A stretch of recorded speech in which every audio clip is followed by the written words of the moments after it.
Hello everyone, my name is Heather and welcome to the channel Bookables. Today I'm here to do a Q&A. I can't tell you last time I did a Q&A. I asked you guys on Instagram, asked you guys on YouTube, asked me some questions. Did I filter through any of them, and organize them? No, who has time for that? But you know what, we're just gonna answer them freestyle, and when I feel like stopping the video, I will stop the video. So there you have it from there. Up, I have underrated thriller book recommendations. That's a great one.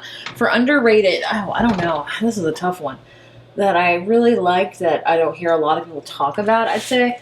I really liked Hidden Pictures by Jason Mrolak, but I don't hear a lot of people talk about that one a ton. I also don't hear a lot of people talk about Dead 11 by Jimmy Julian is another one I really liked and I would recommend. So there's two for you. I guess that'll be good. Hopefully, I don't know. What books would you recommend with main characters who have ASD, which I'm believing is autism spectrum disorder, which is what my son has. Helen Huang series is great for that because each character in her series, I believe, is either on the spectrum or they talk about it a lot. So I can't find the first book in the series, but we have the KISS Quotient, and then we have the Bride Test, and then we have the Heart Principle. All of them feature ASD characters, which is phenomenal. And I know there's some other ones, but I can't think of them right now. But I will try to do more research on that, and maybe I'll even do a whole video dedicated to that. I think that would be phenomenal. But I will say with ASD, if you have it and you read it, you may feel like you connect to a character and maybe not. It's a vast spectrum, so everyone who has ASD is totally different from the next person. If you go what I'm saying, I always say if you've met one kid or person with autism, you've met one person because they're all so vastly different, much like all humans are. If you could meet any author, who would it be? Oh, probably either Emily Henry or Taylor Jenkins Reid. Those are like two of my favorite authors that I would just love to meet because I have just loved all of their books, and I would just probably just be like, I love your book so much. Write more. Has your reading taste changed, if it did, from when you started BookTube to now? Are there any books or milestones that contributed to the shift? This is a great question. So I started BookTube when I was in my 20s, early 20s, and now I am going to turn 36 this year. So it's been a while. So my reading genre taste has changed immensely. When I first started my channel, I read YA exclusively, young adult, and that is just what was very popular. It's what I loved, and I was into Divergent, Hunger Games, those type of books. I read a lot of contemporaries like Stephanie Perkins, Jenny Han. Those were just very popular. Now, my reading taste has changed in the fact that I don't read barely any YA anymore. I would say I read maybe a few a year, and that's vastly different from going to like 100% YA to like none. And I think that's mainly because I've grown up, and it's hard for me to connect with younger characters. It's, I feel like, when they have these big feelings, which are totally justifiable, because when you're young, everything feels huge and, insurmountable and things like that. And it's going to feel different for me with having very different struggles as a 5-year-old woman with very, very different situations. And I'm like, why are you crying about this? And I'm like, because they're 16, duh. So that's been mostly my change. I would say the biggest change for me was in 2019. That is when I think I really made the shift over from young adult to adult. I just started to read more adult, and I really started to connect with it, and I started connecting less with YA. So that was the biggest reading change I think I would do. And also thrillers. I never thought I would read thrillers because I'm a scaredy cat, still am, but I read them a lot now and I enjoy them. Particular types. If there's certain things in thrillers, like with child abductions and all things, like no freaking way. So I got my limit still. But my reading has changed a lot, and I think that happens with everybody because you as a person change a lot. You're never going to be the same person you were 5 years ago because that's just not going to happen. So that's a great question though. Oh, Team Angel or Team Spike? I'm so glad you add this because Team Angel always. I know I'm in the minority of this and I don't care. I have loved Angel since the beginning and I will love Angel till the end. I do like Spike. Yes, he's great. But man, nothing will come close to Angel for me, and that is just me personally. What TV shows have you watched lately? I only really watch House of the Dragon, and that's about it. don't really watch a lot of TV because of time. I used to be very good with keeping up, and there used to be a lot of shows I was genuinely interested in, like when I would watch The Office every week, and Parks and Rec, and New Girl. Oh my gosh, that was a time. 30 Rock was one I used to watch every single week, as well as Gilmore Girls. I would watch them live as they came on. But now I don't watch like any shows, I think, that I keep up with other than House of the Dragon. I think that's because of just time, like time. I also just finished Fallout. It was an interesting show. I didn't love it, but it was interesting. It's definitely very gory and vulgar, but I love the juxtaposition between that, and like they would have some gory violence and then just have Glenn Miller band, but it was interesting. I know it's based on a video game. Did I play that video game? No, but I liked it. So that's a TV show I have watched in its entirety, at least the first season. What are your favorite books to read with your children? Mom of 5, 4 toddlers, and a baby. Over here, I can definitely use some new recommendations. Oh, that's awesome. So for me, let's see. I'm just going to try to think. If You Give a Mouse a Cookie series by Laura Numeroff, great series, big, huge one. Biscuit books, my daughter loves those. They have different ones as well. I'm trying to think of ones that have, I think even Dr. Seuss books are great, like the small ones, especially of toddler, like, All the Things You Can Think, Hand, Fingers, Thumb. I'm just trying to visualize in my mind all my kids' books. The Very Hungry Caterpillar, any book by Eric Carle. My favorites are The Hungry Caterpillar and The Brown Bear. He has Panda Bear. Those are great learning ones as well.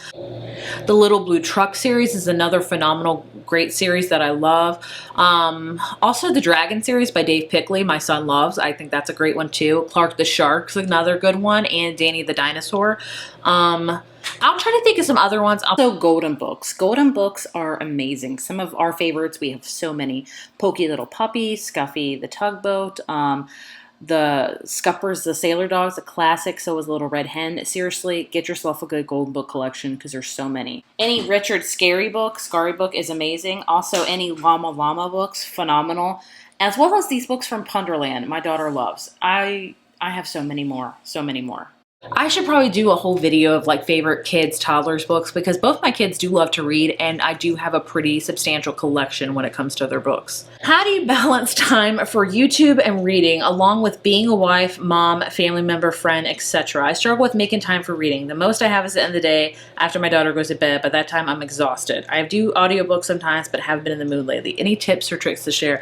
I have a video, I think, of this, so I'll link it up here, but honestly, I struggle with it too. Like, I just struggle with it. I know I read about 2 books a week, and even that is a really big feat for me, especially in the summertime, because my son is home full time in the summer, and my son is, he's special needs, so he is very high needs, and it is very hard to compensate for time for myself. I feel like I have none unless I either stay up hellaciously late or wake up hellaciously early, and that's just really hard because at the end of the day, I'm so exhausted from, you know, being a mom and giving all of my energy and time out that I can't think about doing anything else other than sleeping.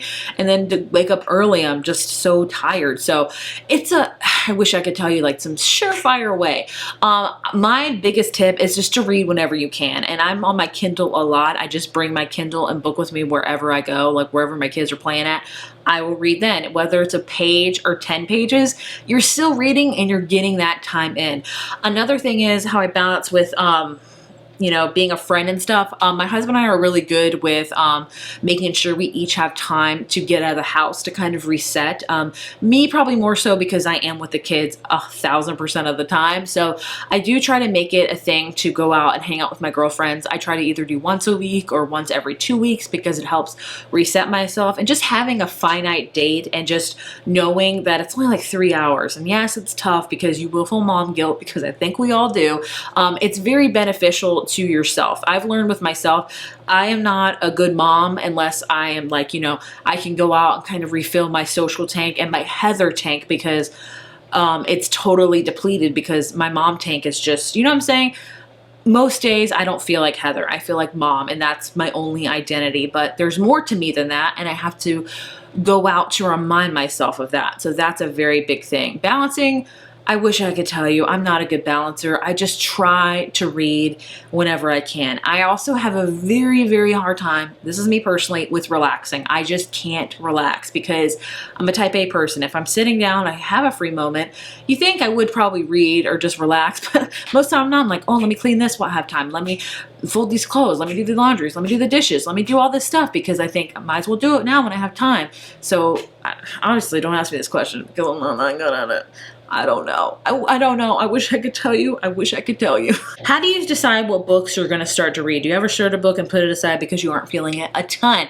But I don't really ever count this as DNFing because I'm just putting it aside because I'm not feeling it at that moment. If I start a book and I'm actively still reading it while I'm 30% in and I'm not feeling it, most of the time I will DNF it. What do I decide to pick up to read? I'm a mood reader, whatever I'm in the mood for. I am geared a lot towards new releases because I always like to keep you guys in the loop of like, is this new release good or not? Because I generally want to know too. I'm trying to be better about that by reading more backlists and just books I'm interested in, not feel like I have an obligation to read, but books that I want to read. So mood reader. So what is your dream vacation? I have lots of dream vacations. I would love to go on a vacation, but I don't think special needs moms, you get it, you get it, you get it.